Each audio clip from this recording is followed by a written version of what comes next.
যেই আরএসএসের সদর দপ্তরে এতদিন পর্যন্ত জাতীয় পতাকা উড়তো না, যেই আরএসএস 1947 সালের স্বাধীনতাকে স্বাধীনতা বলে মান্যতা দেয় না, সেই আর যাই হোক, সেই আরএসএস বিজেপির কাছ থেকে অন্তত দেশপ্রেমটা শিখব না। সেই আরএসএস বিজেপির কাছ থেকে আজ যাই হোক দেশপ্রেমটা শিখব না। আমার ভূমিকা সিং থেকে শুরু করে সোফিয়া কুরেশি থেকে শুরু করে ওরা আমাদের দেশের সম্পদ, আমাদের দেশের রত্ন।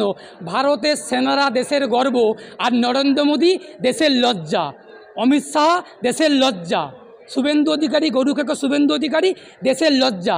যারা সেনাদেরকে নিয়ে রাজনীতি করে, এই নরেন্দ্র মোদী, অমিত শাহরা, তারা আমাদের দেশের লজ্জা। আমি মনে করি যে আমার দেশের রত্ন, আমার দেশের সম্পদ, আমার দেশের গর্ব সোফিয়া কুরেশি থেকে শুরু করে আর ভূমিকা সিং থেকে শুরু করে ভারতীয় সেনা, ভারতীয় আর্মি। আর এই দেশপ্রেমিক যারা দেশপ্রেম করছে, ভুয়ো দেশপ্রেম, ওই দাঙ্গাবাজদের কাছ থেকে আজ যাই হোক দেশপ্রেমটা শিখব না। আমার দেশের নাগরিকরা যারা যুদ্ধ চাইছেন, তারা যুদ্ধ চাইতেই পারেন। আমি যুদ্ধ নাও চাইতে পারি। কারোর যদি যুদ্ধ চাওয়ার অধিকার থাকে, কারোর যুদ্ধ না চাওয়ার অধিকার আছে। যুদ্ধের বিরুদ্ধে শান্তির পক্ষে কিছু এক শ্রেণীর মানুষ কলকাতার রাজপথে দাঁড়িয়ে আন্দোলন করছিলেন বা মিছিল করছিলেন। ওইখানে দাঙ্গাবাজ, সজল ঘোষ থেকে শুরু করে বিজেপির কিছু গুন্ডারা, দেশদ্রোহী বিজেপির গুন্ডারা, যারা দেশপ্রেম মুখে আওড়ায় আর ভেতরে দেশপ্রেমী দেখায় আর ভেতরে দেশদ্রোহী, তারা হামলা করেছেন।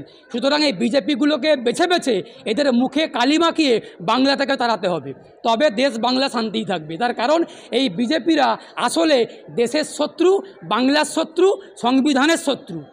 তার কারণটা কেন বলছি? এই বিজেপিরা, এই আরএসএসরা 1947 সালের স্বাধীনতাটাকে স্বাধীনতা বলেই মানে না। আরএসএসের সদর দপ্তর নাগপুরেতে জাতীয় পতাকায় উঠতো না। ওরা গান্ধীজিকে বলে দেশদ্রোহী, আর দালাল সাভারকারকে বলে দেশপ্রেম, শ্যামাপ্রসাদকে বলে দেশপ্রেমী। সুতরাং ওদের কাছ থেকে দেশপ্রেমটা শিখব না। ওরা যেমন দাঙ্গাবাজ, ওরা বিদ্বেষের চাষ করে, আমরা শান্তির চাষ করব। ওরা বিদ্বেষের বাতাবরণ তৈরি করবে, আমরা শান্তির হাওয়া ছড়িয়ে দেব। এটাই আমাদের কৌশল, এটাই আমাদের বার্তা ভারতবাসী হিসেবে। ভারতের সংবিধানকে আরএসএস, বিজেপি খণ্ডন করছেন, ধ্বংস করছেন। যারা যুদ্ধ চাইছেন, আবারও বলছি, যুদ্ধ চাইতেই পারেন। আবার যারা যুদ্ধ চাইছেন না, তাদের যুদ্ধ না চাওয়ার অধিকার আছে। শান্তির পক্ষে মিছিল করতে গিয়ে আক্রান্ত হতে হবে? এ কোন ভারতে বসবাস করছি আমরা? এটা কোন ভারত? পাকিস্তানিরা দেখে আনন্দ পাচ্ছেন আমাদের পরিস্থিতি দেখে। এই যে আমার দেশের নাগরিককেই বিজেপিরা আক্রমণ করছে, পাকিস্তানিরা দেশে হাসছে। যেই পাকিস্তান ছেঁচড়া, বেহায়া, দোকান কাটা, যার কান নেই, যে নির্লজ্জ পাকিস্তান, তারা দেশে দেখে আনন্দ পাচ্ছেন। কেন আনন্দ পাচ্ছেন? ভারতবর্ষের মধ্যে ভারতবাসীকে আক্রমণ করছেন, এই জন্য দেখে পাকিস্তানিরা আনন্দ পাচ্ছেন। আমরা বলছি, ভারতের সেনারা দোকান কাটা, ছেঁচড়া, দুর্বল, নির্লজ্জ পাকিস্তানকে শাস্তি দেবেন। আমার ভারতের সেনারা গর্বের সঙ্গে লড়াই করবেন। আমার দেশের সেনারা রাত্রি জাগলেন, আমার দেশের সেনারা পাকিস্তানকে মারলেন, আর পাকিস্তানের হামলাতে আমার দেশের সেনারা আক্রমণ হলেন। আমার দেশের সেনারা মরলেন, আমার দেশের সেনারা মারলেন, আমার দেশের সেনারা রাত্রি জাগলেন। আর আমার দেশের সেনাকে বলা হচ্ছে, সোফিয়া কুরেশিকে বিজেপি বলছে যে জঙ্গিদের বোন। ভূমিকা সিং যেমন আমার বোন, সোফিয়া কুরেশিও তেমন আমার বোন, আমাদের বোন। সুতরাং ভারতবাসীর বোন, যারা আমাদের গর্ব। ভারতের সেনারা লড়াই করছেন, সংগ্রাম করছেন ভারতের পক্ষে, আর নরেন্দ্র মোদীর ছবি নিয়ে বিজেপির লোকেরা গলিতে গলিতে মিটিং করে বেড়াচ্ছেন। এখানে সোফিয়া কুরেশি সংবিধানের যে সেকুলারিজম, বৈচিত্র্য, তিনি বলেছেন যে ভারতের সেনা ভারতবর্ষের সংবিধানের যে কনসেপ্ট, ভারতবর্ষের যে কনসেপ্ট, সেটাকে অ্যাবজর্ব করে, এবং সবথেকে নিদর্শন, কিছু নিদর্শন ভারতের সেনা। আমি তো এই কারণেই কি বিজেপির এই ডাক? আমি তো আগেই বললাম যে সংবিধানকে বিজেপি বুড়ো আঙুল দেখিয়ে হত্যা করার চেষ্টা করছেন। 2014 সালের পর যেভাবে দেশে একটা বিদ্বেষের চাষ হচ্ছে, যেভাবে দেশের সেনারা মৃত্যুর মুখে পতিত হচ্ছে, মৃত্যুর মুখে ঢলে পড়ছে, যেভাবে পাকিস্তান একের পর এক হামলা করছে, পাকিস্তানি জঙ্গিরা, এই যে পহেলগামে হামলা হলো, এই হামলার বিরুদ্ধে যেমন ভারতের সেনারা লড়াই করেছেন, আমি সেনাকে কুর্নিশ জানাবো।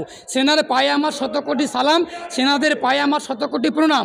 আমি মাথা নত করে ভারতের সেনাকে কুর্নিশ জানাই, সালাম করি ভারতবাসী হিসেবে। কিন্তু বিজেপি কি করছে?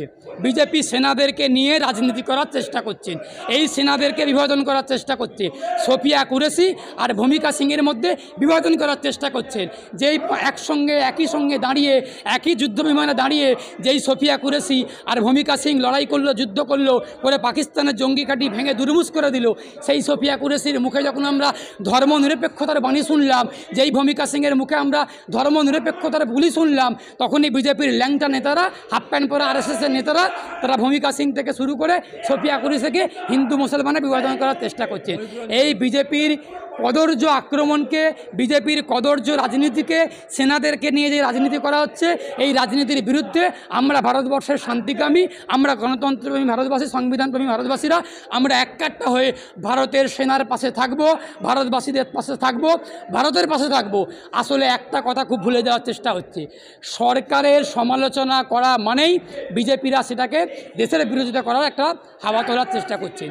আমরা খুব স্পষ্ট করে বলছি, আমি আইনজীবী এসকে বাবুলাল, আমরা যারা আইন নিয়ে, সংবিধান নিয়ে আলোচনা করি, চর্চা করি, পড়াশুনো করেছি, ওকালতি করছি, আমি খুব স্পষ্ট করে তোমাদের চ্যানেলকে বলছি, সরকারের সমালোচনা করা মানে কিন্তু সরকারের বিরোধিতা করা মানে কিন্তু দেশ বিরোধিতা নয়।